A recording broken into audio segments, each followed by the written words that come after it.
movimiento del 68 lo promovió Gustavo Díaz Ordaz y la idea de la autoridad imponiéndose sobre unos jóvenes que ya no estaban dispuestos a decir nomás que sí. Y esa fue la realidad. Dice José Antonio Fragoso Bailón: hola, cayó en mis manos un libro llamado El Móndrigo, y buscando referencias me enteré de la clase de cosa que es. El Móndrigo fue un libro que mandó a escribir la Secretaría de Gobernación o Ministerio del Interior del México a resultas de 1968. Un intento por ensuciar un movimiento que, por extraño que pueda parecer, fue un movimiento absolutamente noble, y he hablado de ello aquí. Entonces el Móndrigo, teóricamente, fue la historia que armaron los propagandistas del PRI. Eran una especie de diario de un agitador profesional que habían encontrado entre sus ropas porque había muerto en la masacre de Tlatelolco. Y entonces esa era supuestamente. Fue parte de muchísimo material que la Secretaría de Gobernación mandó a hacer. No me acuerdo que uno era la Unión Pro México, por ejemplo, que me mandaba cosas a mi casa. Supongo que se las mandaba a casa de todos, pero a mí me daban mucho miedo. Incluso cuando publiqué mi primer cuento en La Garrapata, como estos eran la Unión Pro México, yo me puse como seudónimo PUM. Porque yo tenía 16 años, no esperes tú demasiadas complejidades allí. Dice José Antonio Fragoso desde tu perspectiva, ¿hay algo que aprenderle a ese libro? Sí. Yo creo que hay que aprenderle el nivel de paranoia al que puede llegar un gobierno de imbéciles. Paranoia real o fingida. Yo siento que mucha del PRI actual, o sea, de Morena, es fingida.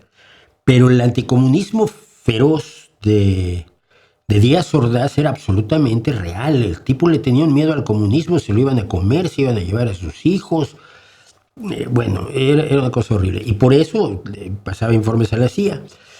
Y crearon esto para dejar esa idea, ¿no? De que había sido un movimiento del comunismo internacional.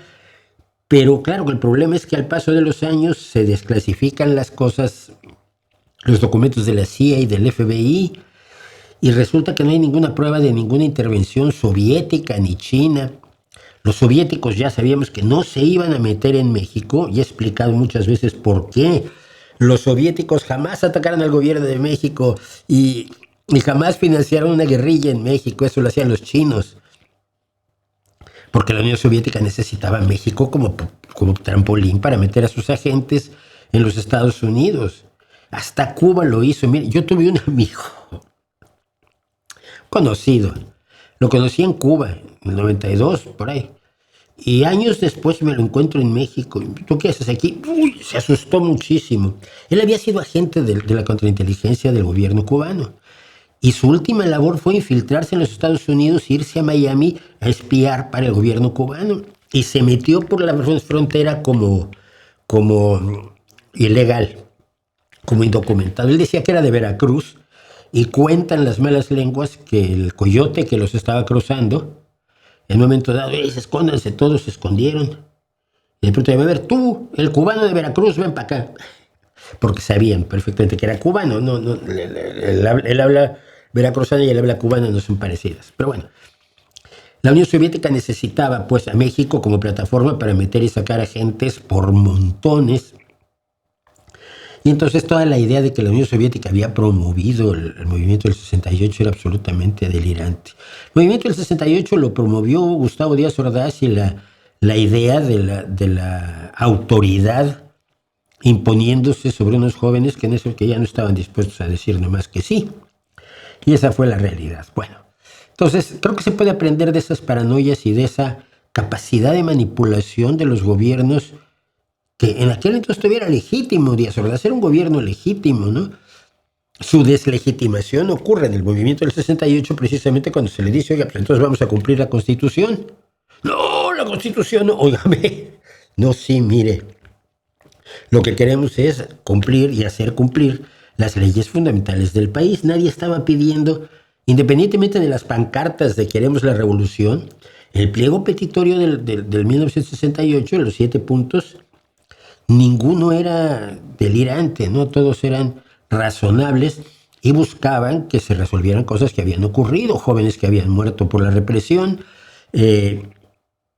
la toma de la ciudad universitaria y del Instituto Politécnico Nacional, que se corriera, que se despidiera al jefe de los antidisturbios, que eran los granaderos en México, y al jefe de la policía.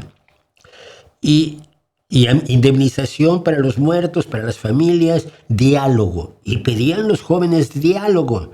Y los autoritarios nunca quieren diálogo. Y por supuesto el gobierno mexicano nunca les dio diálogo, les dio cosas como el Móndrigo.